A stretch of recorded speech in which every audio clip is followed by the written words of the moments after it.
एक लड़का इम्तिहान में एक लड़की के पेपर से नकल मार रहा था। निगरान ने इसे उठाकर दूर बिठा दिया। जब उस लड़के को कुछ और न सूझा तो सवाल के आखिर में लिख दिया, जवाब का बकिया हिस्सा बाजी परवीन के पेपर से मुलाहिजा फरमाए।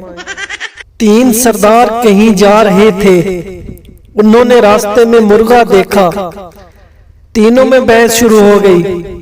एक बोला ये मुर्गा है, दूसरा बोला नहीं ये मुर्गी है, तीसरा बोला इसको पत्थर मारते हैं, अगर भागा तो मुर्गा और अगर भागी तो मुर्गी। शादीशुदा हजरात गौर से सुने, अगर खुश रहना चाहते हैं तो पहले दिल की सुने, फिर दिमाग की सुने और इसके बाद वही करें जो आपकी बीवी चाहती है। जानवरों के अस्पताल में अलग ही चक्कर होता है।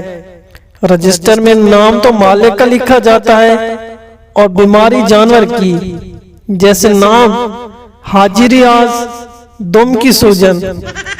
लड़का I love you and I want to marry you.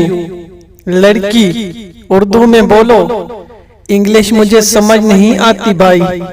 लड़का बस बाजी दुआ करो बारिश हो जाए, गर्मी बहुत है।